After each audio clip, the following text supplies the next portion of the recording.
ब्रह्मा जी क्या सभा लग रही है, ब्रह्मा जी क्या सभा होने वाली है, ब्रह्मा जी क्या मीटिंग होने वाली है, सब देवता आमंत्रित हो रहे हैं और उसी आमंत्रण में भगवान शिव भी प्रवेश कर रहे हैं। कितनी सुंदर जगह वो लंकनी रह रही थी, कितनी सुंदर थी, एकदम सुंदर अप्सराओं की तरह, बहुत सुंदर। दरवाजा खुला था, अगर दरवाजा बंद होता, उसमें ताला डला रहता तो महादेव वहां से दूसरी जगह चले जाते, पर दरवाजा खुला था। अब जैसे ददरुआ धाम सरकार के दर्शन के लिए 8 दरवाजे हैं, हमने कल महाराज जी बताए तो हमको स्मरण में आया, पुजारी जी बोल रहे थे 8 दरवाजे। अब पहला दरवाजा, दूसरा दरवाजा, तीसरा दरवाजा, सब दरवाजे खुले हैं। जो दरवाजा इनको बंद करना होगा मत ताला लगा दे, ताला लगा दे तो कोई अंदर जाएगा क्या? जम के तो बोलो, जाएगा कोई अंदर? नहीं जाएगा। कोई माँ इंतजार करेगा कि दरवाजा खुलेगा तब मैं अंदर जाऊंगा? कोई नहीं इंतजार करेगा, ताला लगाए, कोई है नहीं, कोई नहीं आएगा, अपन दूसरे दरवाजे से चलो। पहले नंबर के दरवाजे पे पहुंच गए, दूसरे नंबर के दरवाजे पे पहुंच गए, तीसरे पे पहुंच गए, दर्शन करने के लिए जो दरवाजा खुला था उन दरवाजे पर अपन पहुंच गए। ब्रह्मा जी के यहाँ सारे दरवाजे फुल थे, 1 नंबर का दरवाजा खुला हुआ था। अगर ब्रह्मा जी को बंद करना था या ब्रह्मणी को बंद करना था तो इस दरवाजे में भी ताला लगाकर रखना था, तो शिव वहाँ नहीं जाते, उनको नहीं मालूम था। पहली बार ब्रह्मलोक में प्रवेश करे, प्रवेश करते से ब्रह्मलोक में जैसे ब्रह्मा जी के उस लोक में प्रवेश कर रहे थे, शिव जी ने देखा कि कौन सा दरवाजा खाली है, उस द्वार में से भगवान शंकर प्रवेश करने लगे। जैसे ही प्रवेश करा, प्रवेश करते से उस द्वारपालिनी ने शिव जी को रोका।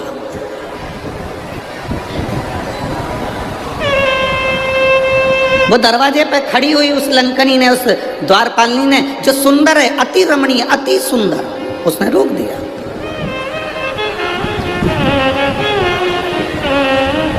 अब शिव ओघड़दानी इस दरवाजे से प्रवेश क्यों कर रहे हैं? शंकर भगवान इसलिए प्रवेश करे क्योंकि इसी दरवाजे से भगवान विष्णु भी गए थे, इसी दरवाजे से इंद्र भी गए थे, इसी दरवाजे से कुबेर भी गए थे। तब इस सुंदर स्त्री ने उनको नहीं रोका, पर जैसे ही देवाधिदेव महादेव दरवाजे पर आए, आते से ही उस सुंदर स्त्री ने महादेव को साधारण सा पुरुष जाना और आवाज लगा कर कहा, ए बाबा, आवाज लगा कर कहा, ए बाबा। ये भस्म रमाकर, गले में सांप पटक कर, जटा बांध कर, त्रिपुंड लगाकर, रुद्राक्ष पहनकर कहाँ अंदर जा रहे हो? वो साधारण स्त्री शंकर भगवान को जानती थी कि ये शिव हैं। वो स्त्री जानती थी, अप्सरा जानती थी कि ये शंकर हैं, पर शिवजी सोने का मुकुट पहनकर नहीं आए थे, शिवजी अंबर पीतांबर पहनकर नहीं आए थे। शंकर भगवान एकदम सिंपल, एकदम साधारण, एकदम सहज आए थे।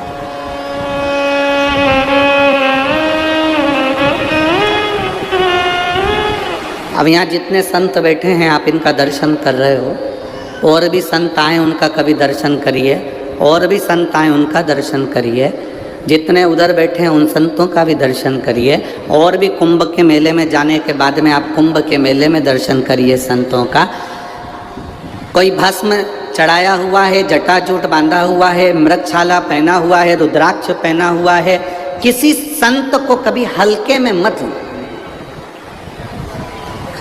हमने कह दिया ये बड़े हैं, वो छोटे हैं, ये बड़ा है, वो छोटा, ना ना ना ना, ये हमारी दृष्टि है कि हम बड़ा छोटा करते हैं। संत, साधु, गुरु और अग्नि, अग्नि देखिए, आग कभी छोटी नहीं होती। आग घास के पुले पर कपड़े में, कागज में छोटी सी चिंगारी भी पटक दो, पूरा मकान जलाकर राख कर देती है, पूरा मकान। संत, साधु, गुरुजन, ब्राह्मण जन, अग्नि साधारण नहीं होती, छोटी से छोटी अग्नि भी पूरे मकान को जलाने की सामर्थ्यता रखती है। छोटे से छोटा संत भी राम नाम, कृष्ण नाम, शिव नाम में इतना डूबा रहता है कि दुनिया के पाप को जलाने की सामर्थ्यता रखता है। हम उसको ले लेते हैं हल्के में। नहीं, साधारण संत होंगे, हाओ पंडित जी का छोरा होगा, हाओ ऐसा होगा, हाओ वैसा होगा। ना ना ना,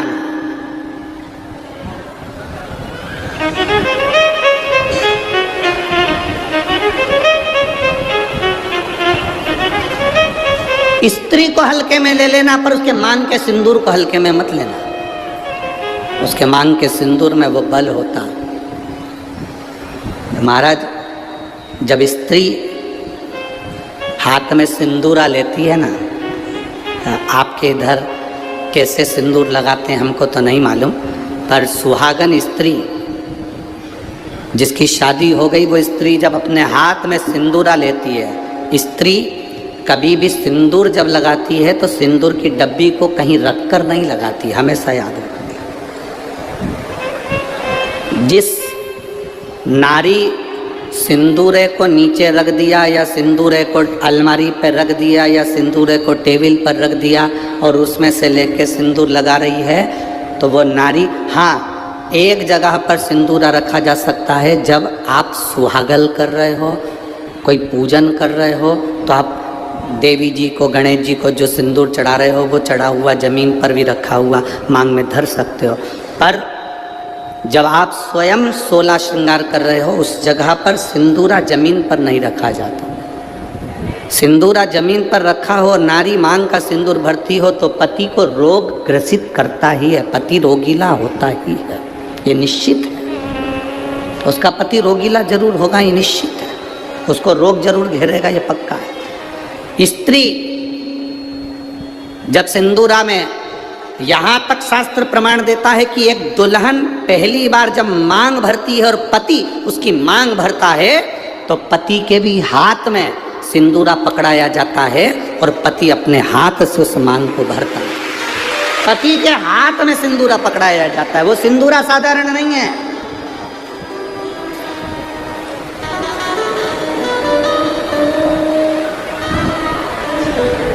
आप में से कोई ऐसी आलसन हो सकती हैं, कोई ना कोई ऐसे आलसी हो सकते हैं कि ड्राज खोली, उसमें रखा था, उसी में से निकाल के और भर ली और उसी में रख दिया। ऐसी कहीं कहीं की मिस इंडिया हो सकती है, ऐसी कहीं कहीं की।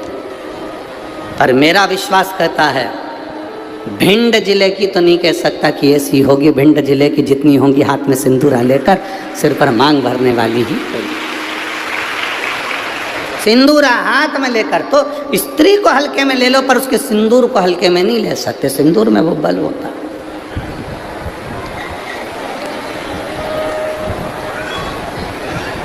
एक कौन सा राक्षस है जिसका संहार, वो कौन सा राक्षस है जिसका संहार एक स्त्री ने मांग के सिंदूर से अपने दूसरे प्रतिबिंब को प्रकट कर कर मारा था? वो कौन सा राक्षस है? ऐसा कौन सा राक्षस जिसको बर था कि वो स्त्री के हाथ से मरेगा और स्त्री अपने मांग के सिंदूर से, उस सिंदूर से अपनी परछाया प्रकट कर लेती है और परछाया से मारती है? वो एक ही राक्षस था, मुल्कासुर। कौन सा राक्षस? मुल्कासुर। उसको माता जानकी जी ने मारा था, लंका में जाकर मारा था, लंका के दरवाजे पर। कौन था मुल्कासुर? कुंभकर्ण की पत्नी का पुत्र, कुंभकर्ण का बेटा। कुंभकर्ण की जो पत्नियां थी उसमें से एक करकटी थी जिसका पुत्र भीम था। उस भीम को शिवजी ने मारा था तो वो भीमा शंकर बन गया था। और कुंभकर्ण का एक बेटा था मुल्कासुर, जो जन्म लेने के बाद मूल में हुआ था तो उसको भिगवा दिया गया था, जिसको सीता जी ने मारा था, माता जानकी जी ने मारा था। मांग के सिंदूर में कितना बल होता है।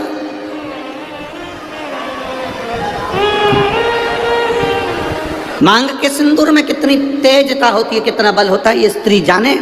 स्त्री आज के ज़माने में तो ऐसी पेंसिल आ जाती है, वह पेंसिल से ऐसी लाइन लाइन खींच लेती है और पेंसिल से लाइन खींचा और काम खत्म, बस।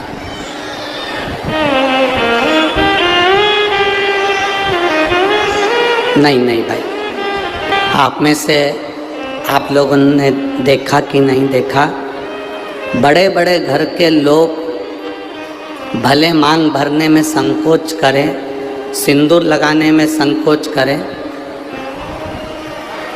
पर तुम्हारे यहाँ पर कोई काम करने वाली आई हो ना, तुम्हारे यहाँ कोई बर्तन मांजने वाली आई हो, वजन ढोने वाली, ईंट रखने वाली, फावड़ा गेती रखने वाली, रेत भरने वाली, वो काम करने वाली स्त्री को देखना। एक पैसे वाले के यहाँ की नारी भले मांग भरने में संकोच कर सकती है, पर एक गरीब स्त्री कभी मांग भरने में संकोच नहीं करती, वो मांग भर कर चलती है।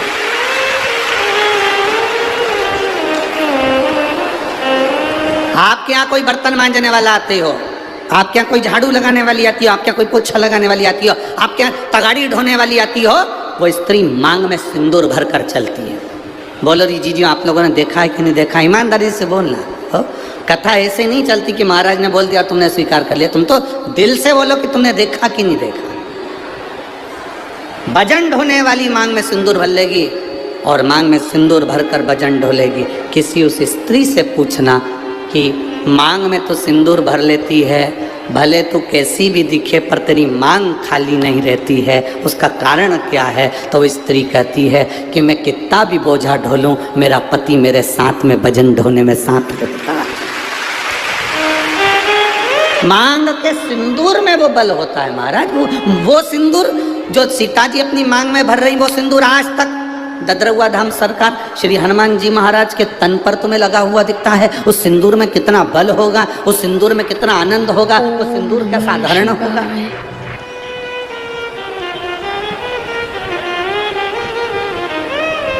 उसको पहचानो, उसको जानो।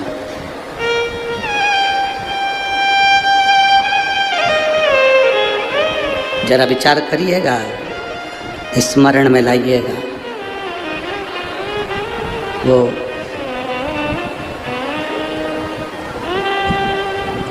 मांग का सिंदूर इतना प्रबल होता है, वो कहे ना, वो मुल्कासुर की वो कथा आती है, आप लोगों ने सुनी तो होगी, हमारे स्मरण में है कि आप लोग सुन के तो रखे होंगे, पर फिर भी आज शिव महापुराण में निकली है तो आप स्मरण करेंगे।